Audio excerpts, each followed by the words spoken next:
Bonjour à tous et bienvenue dans E égale M6. Aujourd'hui, nous nous retrouverons pour parler d'un sujet que vous connaissez tous, la bulle de savon. Qu'est-ce qu'une bulle vous évoque?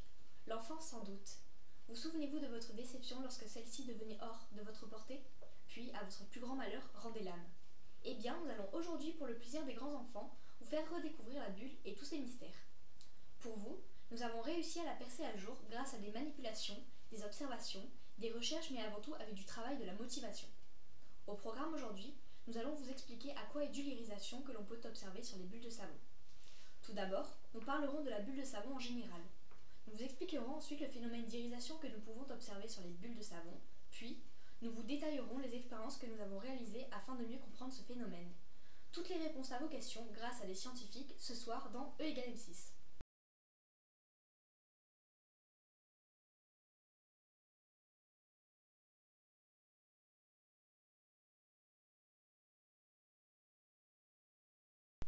Une bulle de savon est une bulle particulière, plus précisément une sphère formée d'un mince film d'eau savonneuse rempli d'air flottant dans l'atmosphère. La bulle de savon est le résultat d'un brassage de l'eau et de l'air, comme vous pourrez l'observer par exemple au pied d'une cascade ou dans un verre d'eau à forte pression.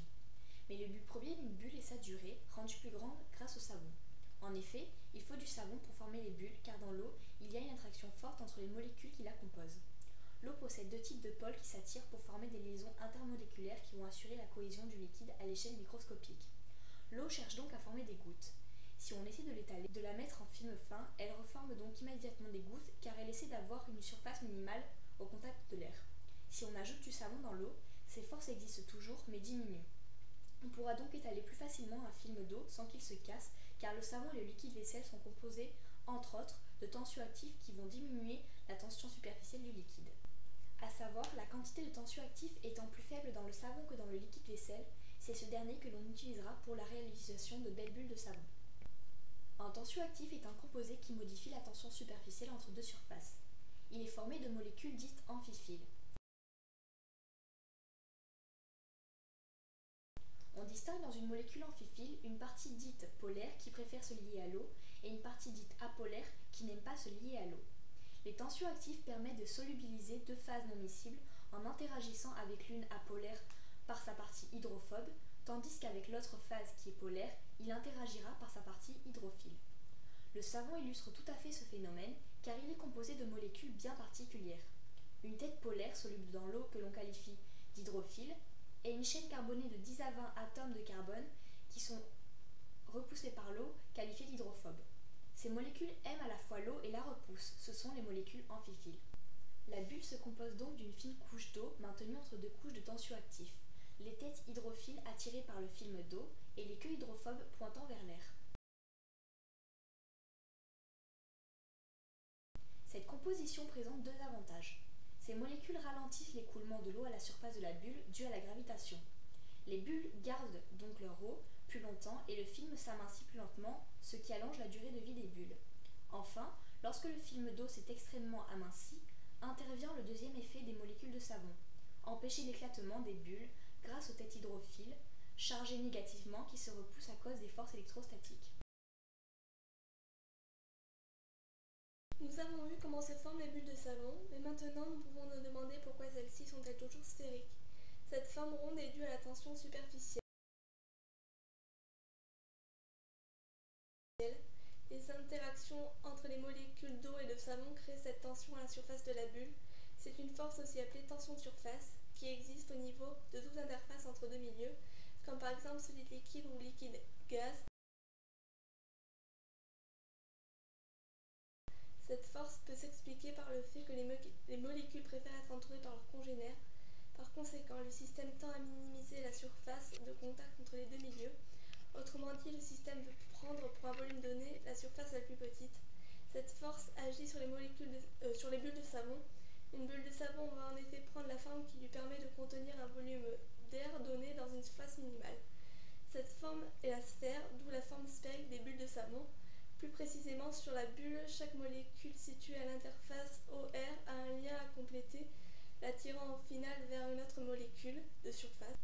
Ces forces supplémentaires tiennent plus fermement les molécules de surface dans tous les liquides. L'effet se produit lorsque l'eau rencontre l'air ou un autre gaz. Résultat, la surface est tendue, d'où le terme de tension de surface. Lorsqu'une bulle se remplit de gaz, elle tend donc naturellement à prendre la forme qui lui permet d'enfermer un volume d'air donné dans une surface d'air minimale. Tout le monde a pu constater qu'il s'agissait d'une sphère, mais constater n'est pas démontré, et il a fallu attendre 1882 pour que le mathématicien allemand Hermann Anders Schwarz prouve que parmi toutes les surfaces enfermant un volume donné, la sphère est bien celle qui présente l'air minimal. Dans les bulles de savon, un équilibre est atteint entre la tension superficielle du film de savon qui tente de faire rétrécir la bulle et la pression extérieure de l'air qui tente de faire exploser la bulle. Voilà pourquoi faire une belle bulle fait appel à une certaine habileté. La bulle risque d'éclater ou de s'effondrer si l'équilibre n'est pas atteint.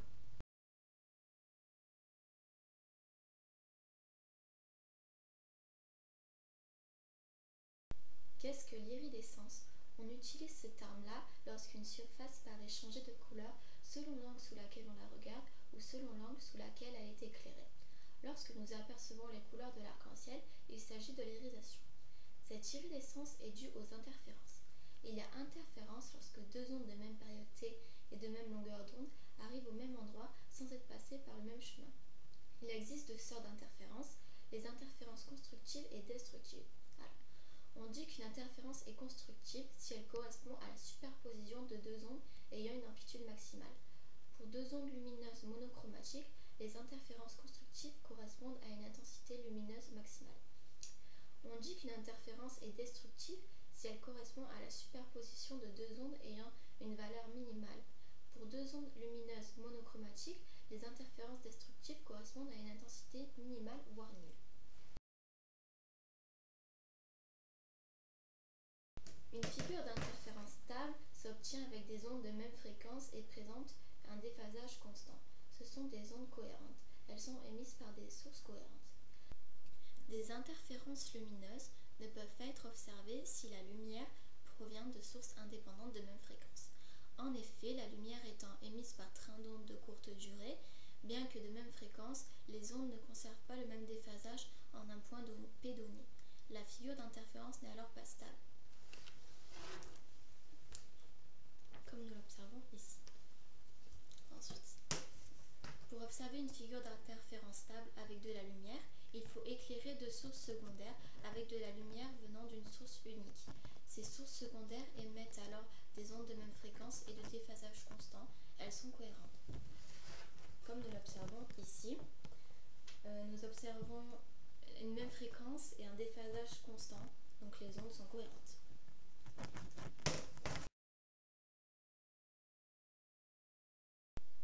Passons maintenant au phénomène d'irisation au niveau de la bulle. Un rayon réfléchi sur un milieu plus réfringent, à l'indice plus élevé, subit un déphasage d'une demi-seconde. Il ne subit aucun déphasage lorsqu'il se réfléchit en un milieu moins réfringent. L'épaisseur de la membrane entre alors en jeu. Nous savons que l'eau s'écoule entre les deux couches de tension active, ce qui entraîne une épaisseur de la bulle plus épaisse vers le sol que vers le ciel. Or, pour une membrane très mince, beaucoup plus petite que la longueur d'onde d'un rayon lumineux, le rayon réfléchi 1 se retrouve déphasé d'une demi-période par rapport au rayon 2. On a une interférence destructive, la membrane apparaîtra noire. A l'opposé, si l'épaisseur de la membrane vaut le quart de la longueur d'onde, le rayon 2 parcourt un aller-retour entre les deux parois de la membrane égale à une demi-période. Ainsi, les rayons 1 et 2 se retrouvent en phase à la sortie. On aperçoit une couleur très lumineuse.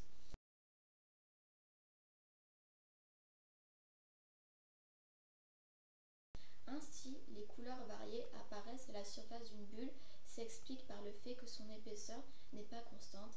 Chaque composante du rayon lumineux sera à tel endroit amplifiée ou annulée selon sa longueur d'onde. Je vais vous parler des causes de l'éclatement d'une bulle. Il y en a 4. La première sont les chocs. La membrane de la bulle se casse au contact d'objets. Son équilibre est rompu. La seconde est l'instabilité de la bulle. La pression qui déforme la bulle peut la faire éclater. Plus les bulles sont grandes, plus elles se déforment. L'évaporation en est une autre. L'air ambiant est trop chaud, l'eau va s'évaporer et la bulle va donc éclater. La plus importante est la gravité. En effet, la bulle étant constituée d'eau et l'eau redescend à cause de la gravité, la paroi du haut va peu à peu s'affiner et finir par se rompre. On peut souvent observer une goutte d'eau perlée en bas de la bulle, traduisant la descente. C'est cette descente qui provoque une différence d'épaisseur suivant les endroits de la bulle. De cette épaisseur dépend la couleur qui va être renvoyée et que notre œil va percevoir. C'est donc un facteur de l'iridescence. Comme nous pouvons le voir sur le schéma, la membrane supérieure de la bulle est beaucoup plus fine que la membrane inférieure, ce qui est un effet causé par la gravitation.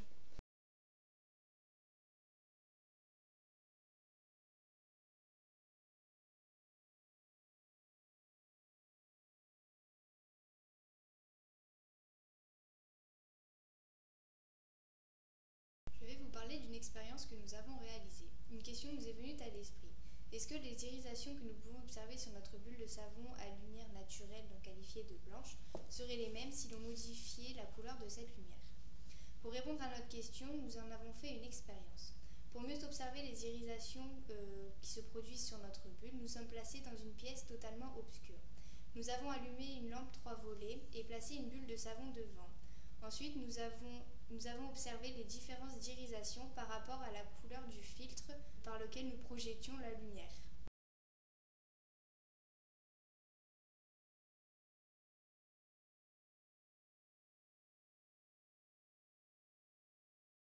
Nous avons pu remarquer, grâce aux résultats obtenus, que les irisations provoquées par des filtres de couleurs secondaires, donc cyan, magenta et jaune, correspondent aux couleurs primaires composant ces lumières secondaires. Cela correspond au phénomène de la synthèse soustractive. Grâce à cette expérience, nous avons pu conclure que la lumière incidente qui éclaire la bulle modifie les couleurs d'irisation que nous observons dessus. Parlons maintenant de l'analyse mathématique que nous avons effectuée. En observant une bulle de savon, nous pouvons apercevoir des irisations qui changent de couleur selon l'angle d'où l'on observe la bulle. C'est le phénomène de l'iridescence. En effet, une bulle de savon est constituée d'un mince film d'eau savonneuse emprisonnant l'air. Lorsque la lumière traverse ce film, il se produit alors un phénomène d'interférence entre la lumière réfléchie de la face supérieure de la bulle et de la face inférieure de la bulle. Une étude montre que pour un angle d'incidence très faible, la différence de longueur entre les ondes qui interfèrent s'écrit delta, qui est égal à 2 fois l'indice de l'eau savonneuse fois l'épaisseur du film plus lambda sur 2.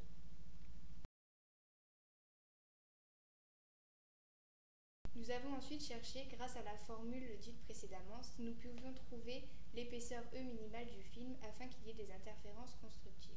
Nous avons donc delta qui est égal à 2 fois l'indice n de l'eau savonneuse fois l'épaisseur E minimale plus lambda sur 2. On sait que delta est égal à lambda, donc nous avons 2 fois l'indice n de l'eau savonneuse fois l'épaisseur E minimale plus lambda sur 2 qui est égal à lambda. On applique ensuite les règles de calcul. Commençons par regrouper tous les lambdas d'un côté de l'équation, ce qui nous donne 2 fois l'indice n de l'eau savonneuse plus l'épaisseur E minimale qui est égal à lambda moins lambda sur 2. On va ensuite tout mettre sur le même dénominateur, ce qui nous donne 2 fois l'indice n de l'eau savonneuse fois l'épaisseur E minimale qui est égal à 2 lambda sur 2 moins lambda sur 2. On arrive donc à 2 fois l'indice n de l'eau savonneuse fois l'épaisseur E minimale qui est égal à lambda sur 2. Ensuite, nous passons le 2 fois l'indice n de l'eau savonneuse de l'autre côté, ce qui nous donne l'épaisseur E minimale qui est égale à lambda sur 2 divisé par 2 fois l'indice n de l'eau savonneuse. On sait que diviser, c'est multiplier par l'inverse, donc l'épaisseur E minimale est égale à lambda sur 2 fois 1 divisé par 2 fois l'indice n de l'eau savonneuse. L'épaisseur E minimale est donc égale à lambda divisé par 4 fois l'indice n de l'eau savonneuse. Maintenant, calculons l'épaisseur minimale E du film pour que la bulle paraisse de différentes couleurs. Calculons E pour que la bulle paraisse rouge. On sait que E est égal à lambda sur 4 fois l'indice de l'eau savonneuse. Or, l'indice de l'eau savonneuse est égal à 1,35. Pour que la bulle paraisse rouge, il faut que son épaisseur minimale E soit égale à 633 sur 4 fois 1,35, ce qui est égal à 117,2. Pour que la bulle paraisse bleue, il faut que son épaisseur minimale E soit égale à 90,4 et pour que la bulle paraisse verte, il faut que son épaisseur minimale E soit égale à 92,6. N'ayant pas le matériel, nous avons tout de même pu, grâce à cette formule mathématique, calculer l'épaisseur E minimale du film que doit faire la bulle afin que cette dernière ait une certaine couleur. Nous avons donc vu dans cette émission que l'irisation dépend de plusieurs facteurs. En effet, la lumière projetée influe sur la couleur de l'irisation que l'on va voir sur la bulle. De plus, selon l'angle par lequel arrive le rayon lumineux, la couleur envoyée sera différente. Enfin, l'épaisseur de la bulle due à la gravité est un facteur primordial de l'irisation, car selon cette épaisseur, il y aura déphasage ou non. C'est-à-dire qu'il y aura irisation ou si ce n'est pas le cas, on observera des zones noires sans lumière envoyée. Merci de nous avoir suivis ce soir et à très bientôt pour une nouvelle émission.